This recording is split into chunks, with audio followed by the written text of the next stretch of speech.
Live start হয়ে গেছে। ওকে, আসসালামু আলাইকুম সবাইকে, আমি মোহাম্মদ ইকরাম। তোমাদেরকে সবাইকে স্বাগতম। আজকে একটা বড় লাইভ নিয়ে চলে আসছি। যারা সেকেন্ড টাইমার রয়েছো এখন বর্তমানে, এবং তোমাদের টার্গেট যে সায়েন্সের কোনো ফ্যাকাল্টিতে চান্স পাওয়া এবং একটা ভালো ইউনিভার্সিটিতে চান্স পাওয়া, সেজন্য সেকেন্ড টাইমারদের জন্য স্পেশাল কিন্তু রয়েছে বিউপি এফএসটি অ্যাডমিশন। এবং আজকেও এফএসটি অ্যাডমিশন গাইডলাইন নিয়েই কথা বলবো, এবং আজকে একজন গেস্টও থাকবে যে তোমাদেরকে তার নিজের এক্সপিরিয়েন্সটা শেয়ার করবে এবং কিভাবে তুমি টপ ডিপার্টমেন্টগুলোতে চান্স পেতে পারো সেই সম্পর্কেও আলোচনা করা হবে। সো তোমাদের যত বন্ধু বান্ধব আছে যারা আছে তাদেরকে মেনশন করে দাও, তারাও যাতে এসে আজকে আমাদের ভিডিওটা দেখে এবং একটা প্রপার গাইডলাইন পায় যে এখন থেকে তোমার কীভাবে প্রিপারেশন নেওয়া উচিত এবং এখন থেকে তুমি কিভাবে স্টার্ট করবা, তুমি কিভাবে পড়াশোনা করলে সবার থেকে আগায় থাকবা এবং একটা পাবলিক ইউনিভার্সিটি সিট পাবা। তো সবার কিন্তু আগে থেকেই সেকেন্ড টাইমার যারা, বেসিক্যালি সেকেন্ড টাইমার সিচুয়েশনটা আমি বলি, আমিও সেকেন্ড টাইমার ছিলাম। আমার টার্গেট ছিল আমি ঢাকায় থাকবো, জাহাঙ্গীরনগর অথবা বিউপিতে পরীক্ষা দিব, ঠিক আছে। তো এই সায়েন্সের সাবজেক্টগুলোর মধ্যে কম্পিউটার সায়েন্স আছে, ট্রিপলি আছে, তো আরও অনেক ভ্যারাইটি সাবজেক্ট আছে জাহাঙ্গীরনগরে। আর তখন কিন্তু আমার টাইমে আবার সিএসসি ডিপার্টমেন্টটা ছিল না বিউপিতে, শুধু আইসিটি ছিল আর এনভায়রনমেন্টাল সায়েন্স ছিল। তো আমার প্ল্যান ছিল যে আমার একটা সিট দরকার, তো আমি এভাবে প্রিপারেশন নিয়ে পরীক্ষা দিয়েছি। কিন্তু এখন কিন্তু বিউপিতে সিট সংখ্যা বেড়েছে, সাবজেক্ট বেড়েছে, ডিপার্টমেন্ট বেড়েছে। তো তোমাদের জন্য কিন্তু এখন অপরচুনিটি অনেক বেশি। ওই অনুযায়ী তুমি যদি প্ল্যান করো তাহলে কিন্তু তোমার প্ল্যান সাকসেসফুল হওয়ার চান্স অনেক বেশি থাকবে। ওকে, সো ঢাকায় থাকা প্লাস একটা ভালো ইউনিভার্সিটিতে পড়া প্লাস এমন একটা ইউনিভার্সিটি যেতে কোনো সেশন জোট নেই, একদম 4 বছর, মানে 4 বছরেই তুমি বের হয়ে যাবা। তারপর তুমি যেভাবে পড়াশোনা করা, তোমার যে লাইফ যেভাবে সেট করা তুমি সেট করতে পারো। জব অপরচুনিটির দিক থেকে বিউপি কিন্তু আলাদাভাবেই দেখা হয় বিভিন্ন সেক্টরে। তুমি ব্যাংকে যাও, তুমি গভর্নমেন্ট জবে পরীক্ষা দাও, তুমি তোমার সাবজেক্ট রিলেটেড যেখানেই তুমি জবের জন্য অ্যাপ্লাই করো না কেন, সবখানেই কিন্তু বিউপি একটা আলাদা এক্সপার্টিস রয়েছে। ওকে, তো আজকে আমাদের যে গেস্ট সে হলো ফাহিম। ফাহিম, তুমি চলে আসো। আজকেও তোমাদের সাথে তোমার তার অ্যাডমিশন জার্নি শেয়ার করবে। আগে ফাহিমকে বলবো যে তার ইন্ট্রোডাকশনটা একটু দিয়ে দিতে। আসসালামু আলাইকুম, আমি মোহাম্মদ ফাহিম বিন জামান। বর্তমানে পড়াশোনা করতেছি বাংলাদেশ ইউনিভার্সিটি অফ প্রফেশনালসে, কম্পিউটার সায়েন্স অ্যান্ড ইঞ্জিনিয়ারিং ডিপার্টমেন্টে। তো আমি 24-25 সেশনে ছিলাম, এইচএসসি 2023 ছিলাম, অ্যান্ড আমি ভর্তি পরীক্ষা দিয়েছি। তো ওভারঅল বিউপির ব্যাপারে যদি বলি, বিউপি অ্যাকচুয়ালি আমরা একটু পরে জানছি বিউপির ব্যাপারে। তারপরেও বিউপির ব্যাপারে যখন জানছি, ভর্তি পরীক্ষা দিয়েছি, অ্যান্ড ভর্তি পরীক্ষা দেওয়ার পিছনে কয়েকটা রিজন ছিল, অ্যাজ এটা ঢাকার ভিতরে, প্লাস এখানে অ্যাকচুয়ালি সেশন জটটা নেই। যেমন আমরা ধরো আমাদের ব্যাচে যারা ছিল তাদের এখন অনেকের হয়তো ফার্স্ট সেমিস্টার বা সেকেন্ড সেমিস্টারে তারা আছে, বাট আমরা কিন্তু অলরেডি থার্ড সেমিস্টার শেষ করে ফেলতেছি। সো বিউপি কিন্তু এদিক দিয়ে তোমাদেরকে ক্যারিয়ার বুস্ট আপ করতে বলো বা আদার্স থিংস বলো, তোমাদেরকে অনেক বেশি হেল্প করবে। তো এটা ছিল অ্যাবাউট বিউপি। অ্যান্ড আজকে লাইভে আমরা বেসিক্যালি বিউপি নিয়ে তোমাদের যত রকম কোয়েশ্চেন আসে, যত রকম প্রশ্ন আসে তোমাদের মনে, সমস্ত কিছু ইনশাল্লাহ ক্লিয়ার করার ট্রাই করবো, এবং বিউপিতে ভালোভাবে একটা সিট দখল করতে এবং বিউপি একটা বেস্ট প্রিপারেশন নিতে তোমাদের কি কি করা দরকার সেই ব্যাপারেও আজকে আমরা লাইভে তোমাদের সাথে মোটামুটি ডিসকাস করবো ইনশাল্লাহ। আচ্ছা, তো তোমাদের মধ্যে যারা আছো তোমরা একটু কমেন্টে জানিয়ে দাও কে কে লাইভটি দেখছো। তো আমি একটু দেখি কমেন্টে, যদি আমরা সাড়া পাই তাহলে আমরা বুঝতে পারবো যে তোমাদের আসলেই প্রবলেমগুলো কোথায় এবং তোমরা কি কি চাচ্ছ, এবং ওই অনুযায়ী তোমাদের কোশ্চেনের অ্যান্সারগুলো আমরা দিতে পারবো। তো আমি ফাহিমকে বলবো, ফাহিম তুমি একটু একটা যে প্রেজেন্টেশনটা আমরা করেছি আমাদের ভাইয়াদের জন্য, স্টুডেন্টদের জন্য, সেটা তুমি আর একটু প্রেজেন্ট করে দাও, তারপর আমরা আবার আসছি আলোচনা করতে। ওকে, সবাই মনোযোগ দিয়ে ফাহিমের প্রেজেন্টেশনটা দেখো। আচ্ছা, এটা দিয়ে চেঞ্জ করে, হ্যাঁ। ওকে, তো ফার্স্টেই আসি আমাদের বিউপি অর্থাৎ বাংলাদেশ ইউনিভার্সিটি অফ প্রফেশনালস। আমাদের এখানে টোটাল ডিপার্টমেন্ট আছে 3টা এফএসটি ফ্যাকাল্টিতে, that means faculty of science and technology. Department আছে টোটাল 3টা, কম্পিউটার সায়েন্স, আইসিই অ্যান্ড হলো environmental science. Total approx seat হলো তোমাদের থাকতেছে 300টা। সিটটা আরও বাড়তে পারে, এবং অ্যাজ আমাদের 2026 সাল থেকে আমাদের নতুন বিল্ডিং উঠতেছে, এবং আমার পাশাপাশি আমাদের এখানে নতুন আরও কিছু ডিপার্টমেন্ট চালু হওয়ার কথা আছে, এবং পাশাপাশি সিট বাড়ারও সম্ভাবনা আছে। তো তোমাদের জন্য এটা একটা খুব ভালো অপরচুনিটি হতে পারে। এটা গেল। দেন আসো বিউপি ভর্তি পরীক্ষা নিয়ে। বিউপি ভর্তি পরীক্ষায় তোমাদের টোটাল 60 মার্কের পরীক্ষা হবে। 100 মার্কের কনভার্সনটা আমি ডিসকাস করবো। আগে আমি মেন পরীক্ষার ব্যাপারে বলে নিই। তোমাদের টোটাল 80 মার্কের কোয়েশ্চেন থাকবে। কোয়েশ্চনে বাংলা ইংলিশ দুইভাবেই তোমাদের কোয়েশ্চেন থাকবে। বা যারা বাংলা ভার্সন আসো তাদের টেনশন নেওয়ার দরকার নেই যে বিউপিতে অ্যাকচুয়ালি শুধু ইংলিশ ভার্সনে কোয়েশ্চেন, এটা না। বিউপিতে বাংলা ইংলিশ বোথ কোয়েশ্চেন থাকে ফর এফএসটি অনলি। এরপরে আসো তোমাদের টোটাল কোয়েশ্চেন থাকবে 80টা, ফিজিক্সে 20টা, কেমিস্ট্রিতে 20টা, ম্যাথে 20টা, বায়োলজিতে 20টা। এখন তোমাদেরকে আনসার করতে হবে কত? 60 মার্কের আনসার টোটাল তোমাদেরকে করতে হবে, ঠিক আছে? এখন এই 60 মার্ক তোমরা কিভাবে চুজ করবা, এইটা হলো তোমাদেরকে ডিসাইড করতে হবে, সেটা আমরা পরে দেখি। দেখো, তোমাদের টার্গেট যদি থাকে ইঞ্জিনিয়ারিং ডিপার্টমেন্টগুলো, ধরো তোমাদের টার্গেট হলো সিএসসি এবং আইসিটি, তখন তোমরা করবা কি, তোমাদের দাগাবা তোমরা ফিজিক্স, কেমিস্ট্রি এবং সাথে ম্যাথ। তোমরা যদি ফিজিক্স, কেমিস্ট্রি এবং ম্যাথ এই 3টা সাবজেক্ট দাগাও তাহলে তোমরা সিএসসি এবং আইসিটি ডিপার্টমেন্টের জন্য এলিজিবল হবা। তোমরা যদি ফিজিক্স, কেমিস্ট্রি এবং বায়োলজি আনসার করো তাহলে তোমরা এনভায়রনমেন্টাল সায়েন্স ডিপার্টমেন্টের জন্য এলিজিবল হবা। এবং তোমরা যদি ম্যাথ এবং বায়োলজি দুইটাই আনসার করো, পাশাপাশি ফিজিক্স, কেমিস্ট্রি যে কোনো একটা আনসার করো, তাহলে তোমরা সিএসসি, আইসিটি এবং এনভায়রনমেন্টাল সায়েন্স 3টার জন্যই তোমরা এলিজিবল হবা। এখন এটার কারিকুলামটা কিভাবে আসে আমি তোমাদেরকে এটা একটু এক্সপ্লেন করি। ধরো তোমার র্যাঙ্ক আসছে 220। ধরো এখন সাপোজ তোমাদের প্রথম 100 জন সিএসসিতে গেল, দ্বিতীয় 100 জন আইসিটিতে গেল। এখন তুমি বায়োলজি দাগাও নাই, বায়োলজিতে সাপোজ তুমি দাগাও নাই, এখন তুমি কি ইএসএ চান্স পাবা? না, তুমি চান্স পাবা না, তুমি বাদ পড়ে যাবে ওখান থেকে, ঠিক আছে? তার মানে কি, তোমাদেরকে তোমরা যেই র্যাঙ্কেই থাকো না কেন, তোমরা ধরো বায়োলজি দাগাও নেই, দ্যাট মিনস তোমরা শুধুমাত্র এই 2টা ডিপার্টমেন্টের জন্য পরীক্ষা দিচ্ছ। তোমরা ম্যাথ দাগাও নেই, দ্যাট মিনস তোমরা শুধু এই 2টা ডিপার্টমেন্টের জন্য পরীক্ষা দিচ্ছ। এবং তোমরা ম্যাথ, বায়োলজি দুইটাই আনসার করছো, দ্যাট মিনস তোমরা 3টা ডিপার্টমেন্টের জন্যই পরীক্ষা দিচ্ছ, ঠিক আছে? হোপফুলি পুরো কনফিউশনটা ক্লিয়ার। নেক্সটে আসো, মার্ক ডিস্ট্রিবিউশনটা নিয়ে যদি বলি, গতবার যেভাবে হয়েছিল আমাদের বেলায় একটু ডিফারেন্ট সিস্টেম ছিল, যে এমসিকিউ 60% ছিল অ্যান্ড জিপিএ মার্ক ক্যালকুলেশন হয়েছিল। এবং গত বছর যেটা হয়েছে এটা একটু ডিফারেন্ট হয়েছে আবার। সেখানে হলো এমসিকিউতে রাখছে 55% মার্ক, দ্যাট মিনস এমসিকিউ হবে তোমাদের 60 মার্কের, ওই 60 মার্কটাকে তোমাদের 55-এ কনভার্ট করা হবে। এবং তোমরা এইচএসসিতে যে মার্কটা পাইছো, নট জিপিএ, তোমরা যে মার্কটা পাইছো সেই মার্কের উপর তোমাদের 25% মার্ক আসবে। আর এসএসসি যে মার্কটা পাইছো তার উপর তোমাদের 20% মার্ক আসবে। এই টোটাল 100% মার্কের উপর তোমাদের রেজাল্টটা আসবে। তো এখন মনে করো যে অনেক হয়তো এমসিকিউতে খুব ভালো করতে পারো, অথবা অনেক এমসিকিউতে একটু খারাপ করতে পারো, বাট তার হয়তো এইচএসসিতে ভালো মার্ক আছে, এসএসসিতে ভালো মার্ক আছে, তারা আবার তোমরা এখানে মোটামুটি খুব মানে একটা সুবিধা পাইতেছো। তো আশা করি যে যারা এইচএসসি এখন দিচ্ছ বা যারা সেকেন্ড টাইমার আসো, এইচএসসি অলরেডি পার হয়ে গেছে, তাদের যদি মার্ক কিছুটা কম থাকে তোমরা ট্রাই করো যেন এমসিকিউটা একটু ভালো করা যায়। আর তোমাদের যারা এখন এইচএসসি দিচ্ছে, এবার এইচএসসি 25, তারা ট্রাই করো যেন এইচএসসিতে একটা ভালো মার্ক রাখতে পারো, তাহলে তোমরা ওইখানে একটা ভালো অ্যাডভান্টেজ পাবা। তো এই গেল অ্যাবাউট বিউপি, এটা আমি বলবো। হ্যাঁ, এটা আচ্ছা, ওকে। তার আগে আমি একটু কোশ্চেন করি, আমরা একটু ইয়ার কাছে কোশ্চেন থাকবে যে কম্পিউটার সায়েন্স ডিপার্টমেন্ট যেটা আছে, সবারই তো কম্পিউটার সায়েন্স পাওয়ার ইচ্ছা। ওকে, এই যে কম্পিউটার সায়েন্সটা পাওয়ার ইচ্ছা সবার, হ্যাঁ, স্বপ্নের সাবজেক্ট। এবং আইসিটিও কিন্তু অনেকে পড়তে চায়, কিন্তু অনেকে এটা কনফিউজড যে সিএসসি আর আইসিটির ব্যাপারে আসলে কি সেম কিনা, জব সেক্টরটা আসলে সেম কিনা। তুমি তো কবে ছিল, তার মানে তুমি আইসিটিতেও এলিজিবল হয়েছিল, এটা আমি ধরে রাখতেছি যে তুমি আইসিটির জন্য এলিজিবল হয়েছো, কম্পিউটার সায়েন্সের জন্য এলিজিবল হয়েছো। তো তুমি আইসিটি আর কম্পিউটার সায়েন্সের জন্য কেউ যদি পরীক্ষা দেয় এবং সে আইসিটির জন্য এলিজিবল হলো, এখন তার আসলে আইসিটিতে ভর্তি হওয়া উচিত হবে কিনা এবং আইসিটির কি রিলেটেড জব সেক্টর থাকতে পারে তোমার মতে, তুমি একটু জানাও। অ্যান্ড সিএসসি সম্পর্কে একটু বলো যে পড়ালেখার মানটা কিরকম, কেন স্টুডেন্টরা সিএসসি ডিপার্টমেন্টে ভর্তি হবে। ওকে, সেই সম্পর্কে একটু তোমরা এই অডিয়েন্সকে জানাই দাও, তাইলেই হবে। এখন ভাইয়া কোয়েশ্চেনটা করছে অনেক কঠিন, আমি নিজেও এখনো স্টুডেন্ট, আমি এখনো জব সেক্টরে ঢুকি নাই, তো এইখানে আমি একদম পুরোপুরি মতবাদটা দিতে পারতেছি না যে না এটাই হবে। বাট আমি যতটুকু আমার জ্ঞানে আছে, আমার নলেজে আছে, আমি ততটুকু তোমাদেরকে জাস্ট বলি।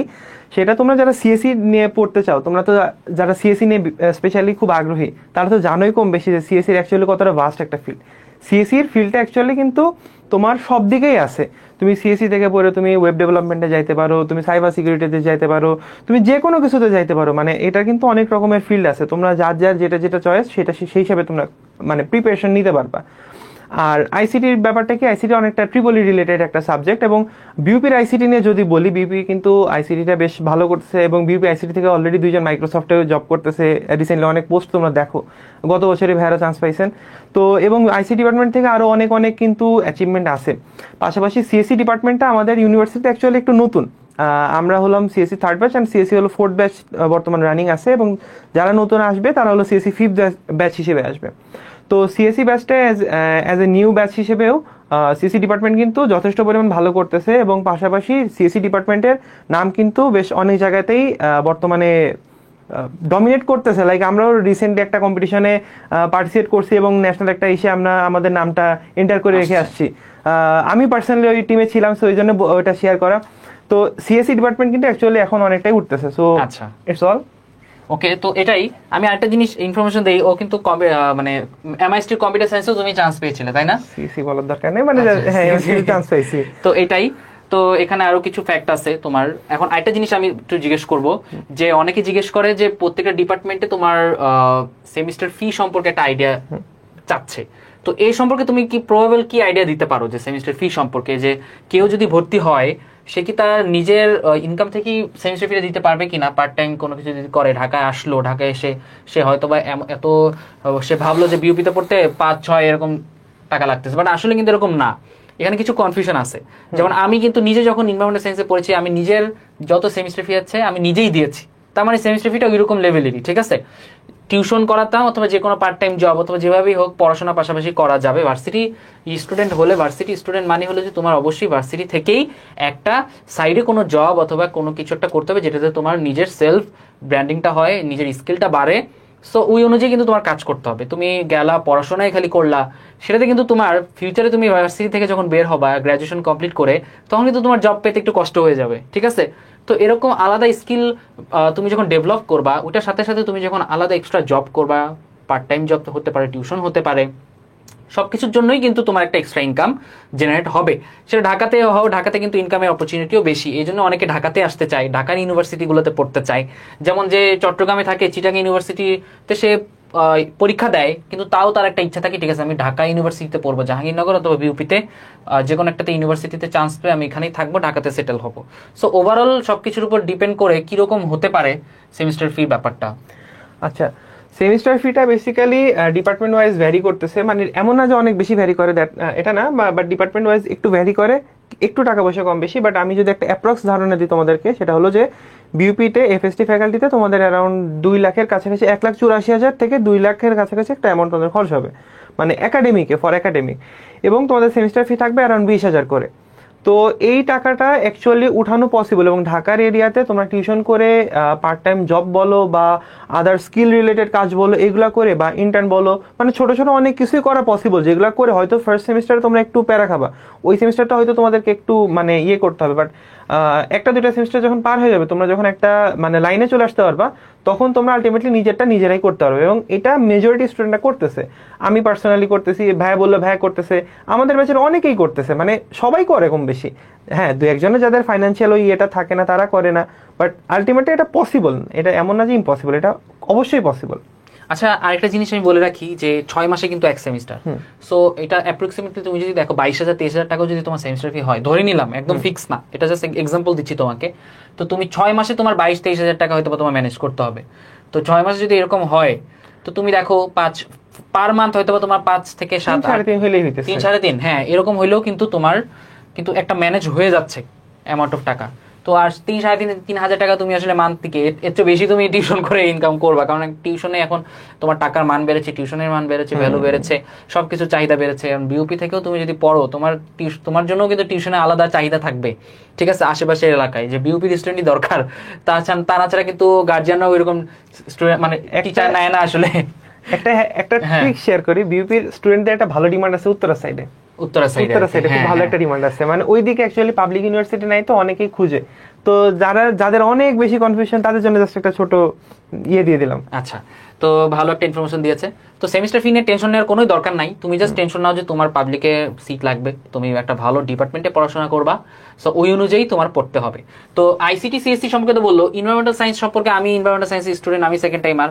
আমি এনভায়রনমেন্টাল সায়েন্স ডিপার্টমেন্ট যখন আমি গ্র্যাজুয়েট হব, তার 1 মাস আগে, মানে আমার ফাইনাল পরীক্ষা শেষ, আমার রেজাল্টও দেয়নি, আমি তার আগে জবের অপরচুনিটি পেয়ে গেছি, অফার পেয়ে গেছি ministry of water development board থেকে, ঠিক আছে। সো ওয়াটার ডেভেলপমেন্ট বোর্ড, পানি, মাটি, সয়েল, এই রিলেটেড মানে এনভায়রনমেন্ট রিলেটেড যা আছে সেক্টর বাংলাদেশেও আছে, বিদেশেও আছে, স্কলারশিপ এই সাবজেক্টে অনেক বেশি ফান্ডিং বেশি, তুমি চাইলে বিদেশে যেতে পারবা, তুমি স্কলারশিপ নিতে পারবা, তোমার এখানে বিদেশে যাওয়ার টাকা নাই, এমন হতে পারে, সবাই তো এরকম থাকে না, অ্যাবিলিটি থাকে না, কিন্তু তুমি তোমার মেধা দিয়ে, তোমার এই ব্যাকগ্রাউন্ড দিয়ে তুমি কিন্তু পরিবেশের জন্য তোমার নিজের যদি কোনো রিসার্চ থাকে সেগুলো দেখাও, কিন্তু তুমি একটা ভালো স্কলারশিপে তুমি দেশের অ্যাব্রোডে পড়াশোনা করতে যেতে পারো, মাস্টার্স করতে পারো, পিএইচডি করতে পারো। তো এনভায়রনমেন্টাল সায়েন্সের অপরচুনিটি কিন্তু এদিক থেকে অনেক বেশি, এবং বাংলাদেশেও কিন্তু দিন দিন অনেক বেশি এর অপরচুনিটি বাড়তেছে। গার্মেন্টস থেকে শুরু করে ফ্যাক্টরি থেকে শুরু করে এনজিও, আইএনজিও এবং গভর্নমেন্ট প্রজেক্ট, যত গভর্নমেন্ট প্রজেক্ট আছে, ডেভেলপমেন্ট প্রজেক্ট লাইক ব্রিজ থেকে শুরু করে বিভিন্ন বনাঞ্চল রক্ষণ, মানে বিভিন্ন বন থেকে শুরু করে কক্সবাজার, এবং যা যা আমাদের ক্রিটিক্যাল প্লেস আছে যেগুলো আমাদের সংরক্ষণ করা উচিত ন্যাচারালি, এই সব ক্ষেত্রে প্রজেক্ট তৈরি হচ্ছে। প্রজেক্ট তৈরি হওয়ার পর বড় বড় বিল পাস হচ্ছে, এবং অনেক এমপ্লয়ার কিন্তু environmental science, URP, urban regional planning, এই সাবজেক্টগুলো থেকে কিন্তু এমপ্লয়ার নিচ্ছে। তো এটার জব সেক্টর দিন দিন অনেক বাড়তেছে, অ্যান্ড ইন্টারন্যাশনালি এই সাবজেক্টের জব সেক্টর কিন্তু অনেক বেশি। আর কম্পিউটার সায়েন্স, আইসিটি তো সবখানেই আছেই, এটা বলার এটা কিছু দরকার পড়ে না। সো এনভায়রনমেন্টাল সায়েন্স পাও, তুমি কম্পিউটার সায়েন্স পাও, তুমি আইসিটি পাও, কোনো ঝামেলা নাই, আসলে টেনশন নাই, তুমি পড়ো। তুমি একটা ভালো এনভায়রনমেন্টে পড়তে আসবা, তুমি ভালো একটা সেশন জট ছাড়া তুমি পড়াশোনা করবা, তোমার জাস্ট কি হবে, তোমার মনোযোগ দিয়ে পড়াশোনা করতে হবে ইউনিভার্সিটিতে, এটাই। তো তুমি ওইটা চিন্তা করো না, তুমি আপাতত চিন্তা করো যে তোমার এখন কিভাবে পড়াশোনা করা উচিত, তোমার কিভাবে তুমি পড়াশোনা করবা।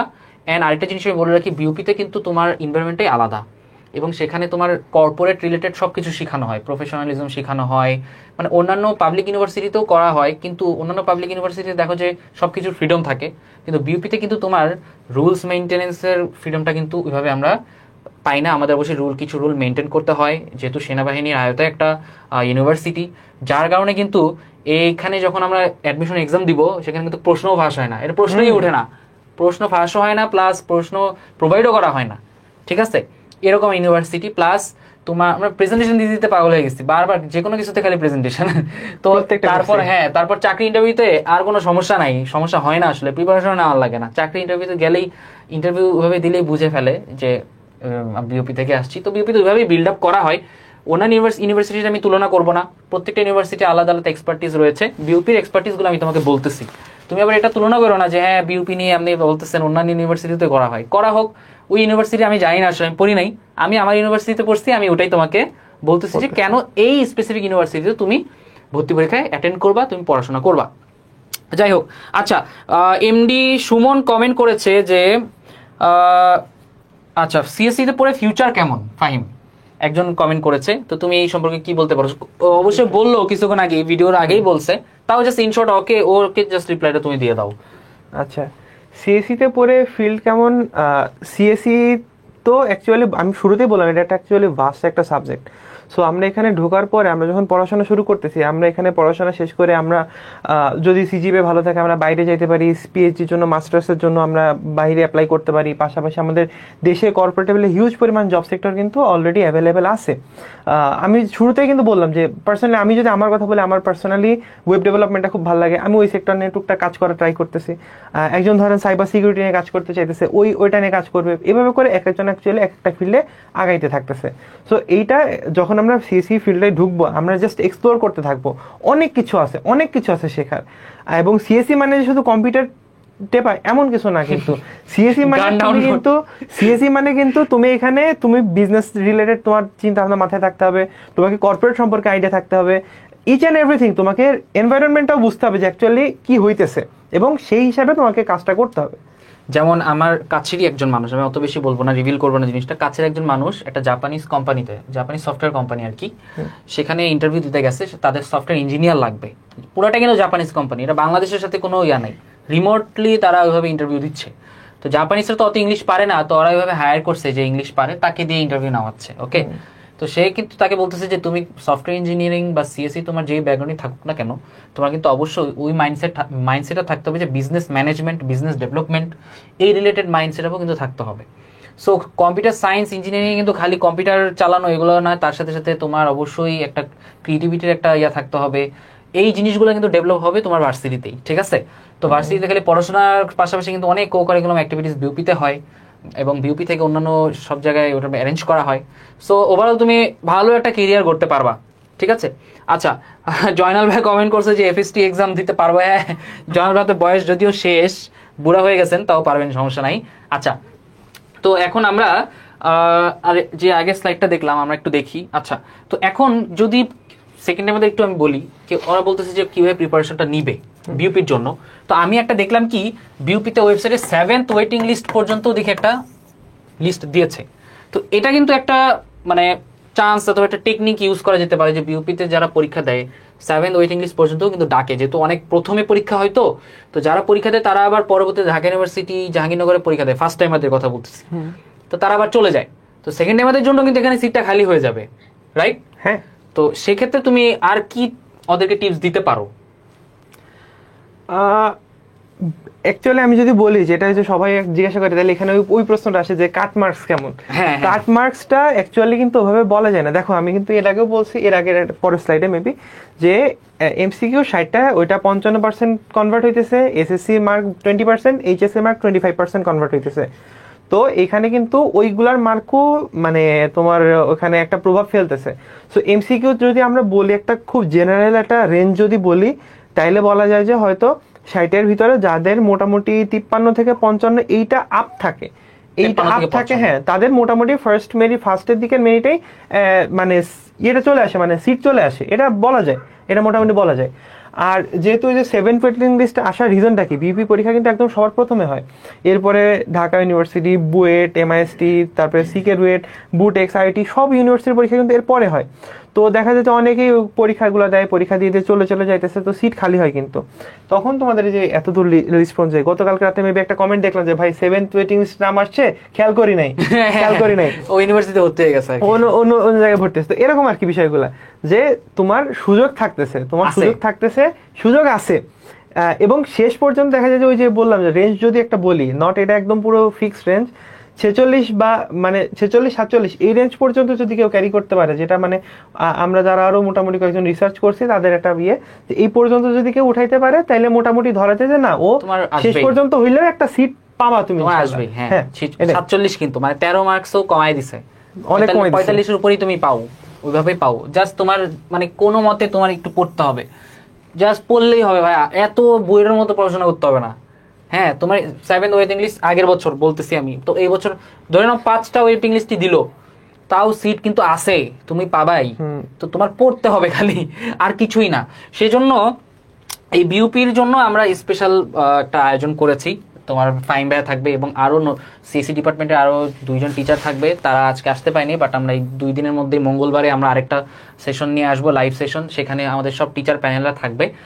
টিচার প্যানেল বললাম, তার মানে অবশ্যই সেখানে একটা কোর্সের একটা ব্যাপার চলে আসে। তো তোমাদের জন্য আমরা একটা কোর্স নিয়ে আসছি, যেখানে কোর্স নিয়ে আসছি বলতে গেলে আমরা কোর্সের এখনো ওইভাবে আমরা অফিসিয়ালি কিছু বলবো না, জাস্ট আমাদের লঞ্চিং আমরা জানাবো কবে হবে, কিন্তু কোর্সে যা যা থাকবে সেটা তোমাদের বলে দিব। যে বিউপির এফএসটি স্টুডেন্টরাই ক্লাস নিবে, একদম লেটেস্ট স্টুডেন্ট যারা 24-23-এ মানে ভর্তি হয়েছে, সিএসসি ডিপার্টমেন্টেরও স্টুডেন্ট যারা আছে, যে কতটুকু মার্কস সে অ্যান্সার করেছিল, কিভাবে পড়েছিল, যার কারণে সে সিএসসি ডিপার্টমেন্টে চান্স পেয়েছে, ওই অনুযায়ী সেকেন্ড টাইমার টিচাররা রয়েছে, তারা তোমাদের স্পেশাল ক্লাস নিবে, আমি থাকবো তোমাদের সাথে, এবং ওই অনুযায়ী 54টার মতো ক্লাস থাকবে, সলিউশন ক্লাস থাকবে, লেকচার স্লাইড দেওয়া হবে তোমাদেরকে, এইখানেই ক্লাস হবে, এই স্টুডিওতেই ক্লাস হবে। তো তুমি বুঝতেছো যে আমাদের সার্ভিসটা কিরকম দেওয়া হবে। তো উইকলি এবং মান্থলি এক্সাম থাকবে, এবং যারা লাস্ট পর্যন্ত টিকে থাকতে পারবে মডেল টেস্ট তো থাকবেই তাদের জন্য, একদম বিউপি স্ট্যান্ডার্ড 60টা এমসিকিউ 1 ঘন্টার মধ্যে তুমি কিভাবে অ্যান্সার করতে পারো, এবং ওই অনুযায়ী তারপর আমরা তোমাদের গ্রেড অনুযায়ী মিক্স করে একটা মার্কিং করব, এবং তোমাকে ওইখানেই জানাই দিব যে তোমার বিউপি স্ট্যান্ডার্ডে তুমি বিউপিতে চান্স পাবা কিনা। ওইভাবে তোমার একটা কিন্তু ট্র্যাকার থাকবে, তুমি কিভাবে তোমার সেলফ ডেভেলপমেন্টটা করতে পারো অ্যাডমিশন সিজনে, ঠিক আছে? এবং উইকলি মেন্টরশিপ একটা আমরা নতুন নিয়ে আসছি, কারণ সেকেন্ড টাইমার যারা আছো তাদের কিন্তু অনেক বেশি ফ্রাস্ট্রেশন, একটা তোমার একটা কি বলবো মন খারাপ থাকে, বাসায় আলাদাভাবে একটা প্রেশার থাকে, ফ্রেন্ডরা ওই চান্স পেয়ে গেছে, অন্য জায়গায় ঘুরতেছে ফিরতেছে, অ্যাডমি ভার্সিটি ট্যুর দিচ্ছে, আরো কত কিছু। সো সবকিছু মিলিয়ে তুমি কিন্তু মাঝে মাঝে গোলক ধাঁধায় চলে যাবা, মানে তোমার ভালো লাগবে না, তুমি পড়াশোনা করতে ভালো লাগবে না, আর কত পারবো, সবাই পড়তেছে, আমি অন্য একটা ইউনিভার্সিটিতে ভর্তি হয়ে যাই, তাই না? দেখা যাবে যে তোমার সামর্থ্য নাই, তাও তুমি এখন প্রাইভেটে ভর্তি হওয়ার জন্য একটা উঠে পড়ে লাগছো। এটা আমিও লাগছিলাম সেকেন্ড টাইমে যখন ছিলাম, আমি ভাবছিলাম যে টিউশন করে আমি নর্থ সাউথে পড়বো কম্পিউটার সায়েন্স, ওকে, আমি এটা ভাবছিলাম, বাট এটা আসলে হবে না। এটা 6-7 বছর লেগে যাবে, যেহেতু এগুলো ওপেন ক্রেডিটেড ইউনিভার্সিটি, কিন্তু অনেক বছর লাগবে। তারপর আমি তাও কোনোভাবে নিজেকে করে আমি আবার সেকেন্ড টাইম যেই আমার প্রিপারেশন ওই লাইনে আবার চলে আসছি। এটা লাইনে থাকবা, লাইন থেকে সরে যাবা, আবার লাইনে আসবা, এভাবে চলতেই থাকবে ভাইয়া, বুঝছো? তো তোমার লাইনে যাতে তুমি থাকো সেজন্য আসি আমরা, ওইভাবে উইকলি মেন্টরশিপ থাকবে। তোমার যদি কোনো সমস্যা হয় তোমার সাথে আমি কথা বলবো, যে কোনো টিচার তুমি যদি বোঝাও হ্যাঁ আমি ফাহিম ভাইয়ের সাথে কথা বলতে চাই, উনি তোমাকে একটা সময় দিয়ে উইকলি যে কোনো টাইমে তোমার সাথে কথা বলবে এবং তোমার কি প্রবলেম, তোমার মেন্টাল যদি কোনো প্রবলেম থেকে থাকে যে হ্যাঁ আমি মেন্টালি এখানে বেশি প্রেশার ফিল করতেছি, আমার বাসায় এই প্রবলেম ওই প্রবলেম, যে কোনো কনসালটেশন তুমি যদি চাও কোনো সমস্যা নেই, আমরা থাকবো। জাস্ট আমরা যদি শুধু চাই যে তুমি পড়ে শুধু এই 7 ওয়েটিং লিস্টের টেকনিকটা তুমি মাথায় রাখো, যে ওই ওয়েটিং লিস্ট পর্যন্ত যদি আমি না থাকি তাহলে আমি কি পড়াশোনা করলাম, ঠিক আছে? যে আমি আসলে কি পড়াশোনা করলাম যে ওই ওয়েটিং লিস্ট পর্যন্ত আমি নাই। ভালোই যারা একদম টপার হয়ে গেছে, টপার, তারা কিন্তু ফার্স্ট টাইমারগুলা তারা কিন্তু চলে যাবে ঢাকা ইউনিভার্সিটি বুয়েটে। কিন্তু তোমার অবশ্যই টপারদের সাথে পড়াশোনা করতে হবে, ওইভাবে তোমার নিজেকে পড়াশোনার মধ্যে রাখতে হবে, রুটিন ওয়াইজ কনসিস্টেন্সি মেনটেন করতে হবে। তুমি একা পড়তে পারলে তুমি তুমি একাই প্রিপারেশন নাও, তাও তুমি পড়তে বসো, তোমার কোনো কোর্স টোর কোনো কিছুই দরকার নেই, তুমি একা প্রিপারেশন নাও। বাট তোমার যদি প্রয়োজন হয় আমরা আসি, কোনো সমস্যা নাই। নিচে আমাদের প্রি বুকিং লিঙ্ক দেওয়া আছে, প্রি বুক করলে অনেক ডিসকাউন্টে তুমি কোর্স পেয়ে যাবা। তোমার ইনফরমেশন দাও, আমরা তোমাদের কাছে যোগাযোগ করব। আমাদের গ্রুপ লিঙ্ক দেওয়া আছে এফএসটি, যেখানে আমি থাকছি, ফাহিম ভাই থাকছে, আরও টিচার প্যানেল আছে, ওখানে পোস্ট করে। এবং সব কিছু মিলিয়ে কিন্তু তোমার জন্য একটা প্রপার গাইডলাইন নিয়ে আসবো পুরো ডিসেম্বরের পর্যন্ত, তোমার এফএসটি সেকেন্ড টাইম যতদিন পর্যন্ত তোমার আমাদের বিউপি সার্কুলার না দেয়। আচ্ছা, বিউপি সার্কুলার নিয়ে একটু বলো, বিউপি সার্কুলার কবে নাগাদ দিতে পারে এবং তাদের আসলে কয় মাস পাচ্ছে তারা প্রিপারেশনের জন্য, এটা একটু তুমি জানো। আচ্ছা, বিউপির পরীক্ষা যেহেতু অ্যাপ্রক্স ডিসেম্বরের দিকে হবে, ডিসেম্বর জানুয়ারিতে হওয়ার একটা ভালো পসিবিলিটি আছে, বা হ্যাঁ ওইটাই নভেম্বর থেকে জানুয়ারি এটা ধরে রাখতে পারো, বা ডিসেম্বরটা সবচেয়ে বেস্ট টাইম হলো বিউপির ভর্তি পরীক্ষার জন্য। তো তাইলে সার্কুলারটা মোটামুটি হয়তো 1-1.5 মাস আগেই চলে আসবে আই গেস। তো তারপরে তো ওই ভর্তির প্রসেস শুরু হয়ে যাবে। তো ততদিনে মানে ইউজুয়ালি হয় কি, এইচএসসি 2 থেকে 2.5 মাস পরেই হলো আমাদের সার্কুলারটা দিয়ে দেয় বিউপি, 2 থেকে 2.5 মাস পরে দেয়, এবং 3-4 মাস পরে মোটামুটি পরীক্ষা হয়ে যায়। তো এটাই। আচ্ছা, তো নভেম্বর ডিসেম্বরের মধ্যে পেয়ে যাবা সার্কুলার, এবং সার্কুলারের পর 20-25 দিনের মধ্যেই বা 1 মাসের মধ্যেই তোমার কিন্তু এক্সাম ডেট দিয়ে দিবে। সো তুমি কিন্তু তখন আবার তোমার আলাদা প্রিপারেশন নিতে হবে। তো বেশিরভাগ দেখেছি সার্কুলার পাওয়ার পর স্টুডেন্টরা পাগল হয়ে যায়, ভাইয়া কোর্স আছে, কোর্স দেন, ভর্তি হবো। মানে তখন কি কোর্সে ভর্তি হলে হবে বলো? মানে তখন তুমি কিভাবে পড়াশোনা করবে 1 মাসে? তখন তুমি মডেল টেস্টে ভর্তি হতে পারো, এরকম আছে, যে কোনো কিছুতে ভর্তি হতে পারো। বাট এটা প্রত্যেক বছর, আমি 6 বছর এই অ্যাডমিশন লাইনে কাজ করতেছি, সেকেন্ড টাইমারদের জন্য স্পেশালি, আমি অনেকবার দেখছি যে একদম সার্কুলার দিছে, ওই 2-5 মিনিট পর আমাকে নক দিছে, ভাইয়া কোর্স আছে, কোর্সে ভর্তি হবো। আমি বললাম যে দেখো তুমি কোর্সে এখন ভর্তি হলে পারবা না, তাও বলে যে না ভাইয়া তাও ভর্তি হবো। তো ঠিক আছে, তুমি যদি ভর্তি কভার করতে পারো তুমি ভর্তি হবো, কোনো সমস্যা নেই, ঠিক আছে? এরকমই আর কি। আর একটা জিনিস আমি পার্সোনালি বলি, যে অনেকেরই দেখো যে সেকেন্ড টাইম আর ফাইন্যান্সিয়াল প্রবলেমও থাকতে পারে, কোনো সমস্যা নেই, তুমি আমার সাথে যোগাযোগ করো, তোমার প্রবলেম তুমি শেয়ার করো, আমি আছি তোমার সাথে। সেকেন্ড টাইমের জন্য আমার অনেক সফট কর্নার, আমি নিজেও অনেক কষ্ট করছি আসলে। এবং আমার রুমে আমি দেয়ালে যে স্টিকি নোট লাগাই রাখছিলাম পড়াশোনার, বুঝছো, ওগুলো এখনো লাগানো, যাতে ওগুলো থাকবে সারা জীবন, যতদিন এই বাসায় আসি ততদিন যাতে থাকবে, ঠিক আছে? এটাই তো ওভারঅল আমরা এটা আলোচনা করলাম। আমরা তো গ্রেড নিয়েও আলোচনা করছি ফাইন, তাই না? যে তা কত গ্রেড থাকা উচিত আসলে। আচ্ছা, গ্রেডটা মেবি আমরা এখানে অ্যাড করি নাই, তাও আমি একটু তুমি একটু বলে দাও গ্রেডের ব্যাপারটা। এসএসসি এইচএসসি হ্যাঁ, না, ওই গ্রেডটা এখন ক্যালকুলেট করে না, ওইটা মার্কিং সিস্টেমটা করে, এটা বলছি অলরেডি। ও, মার্কিং সিস্টেম বলে দিছে। based on তো mark। মার্কসের উপরই, তো তোমরা যদি কেউ মনে করো যে হ্যাঁ আমার 9.47 আসছে দুইটা মিলে, এসএসসি আর এইচএসসি, অথবা 9-9 এর উপরে না, 9 এর উপরে কিন্তু 9.5 এর উপরে না, তোমরা লেগে থাকো, এটা চান্স আছে। এবার এইচএসসি রেজাল্টের উপরে ডিপেন্ড করতেছে, 9 এর উপরে থাকলেই হইছে, তুমি প্রিপারেশন নাও, অ্যাটলিস্ট তুমি মানে জাহাঙ্গীরনগর বিউপির জন্য প্রিপারেশন নাও, ওই অনুযায়ী তুমি ওই ইয়াতে থাকো, ট্র্যাকে থাকো, তোমার হবে ইনশাল্লাহ। সো গ্রেড নিয়ে কোনো টেনশন নিও না, তুমি জাস্ট টেনশন নাও যে তোমার কেমনে এখন পড়তে হবে, তুমি জাস্ট চিন্তা করো যে তোমার কোথায় ইনভলভ হওয়া উচিত। আমাদের সাথে আসো, অথবা তুমি যে কোনোখানেই করো, কোনো সমস্যা নাই, আমাদের নিচে লিঙ্ক দেওয়া আছে, লিঙ্কে চলে যাও, তুমি এখনই যোগাযোগ করো, ওকে? সো আজকে এতটুকুই বলবো, এবং আমাদের 2 দিন পরেই লঞ্চিং লাইভ শুরু হবে। লঞ্চিং লাইভটাও এই গ্রুপে হবে এবং অন্য বাকি গ্রুপেও হবে। তোমরা যারা আমাদের আজকে লাইভ দেখছো তারা পরের লঞ্চিং লাইভেও থেকো। ইনশাল্লাহ আরও আমাদের টিচার প্যানেল নিয়ে আরও ডিটেলসে আমরা ভিডিও করবো বিউপি রিলেটেড। আরও যদি তোমাদের কোনো প্রবলেম থেকে থাকে বিউপি রিলেটেড অথবা কনফিউশন থেকে থাকে কমেন্টে জানাই দাও, কমেন্টে রিপ্লাই আমি দিয়ে দিচ্ছি। ফাইম ভাই আছে তোমাদের, ফাইমও দিয়ে দিবে। So till then take care, আজকে এই পর্যন্তই। দেখা হবে আবার। আসসালামু আলাইকুম সবাইকে।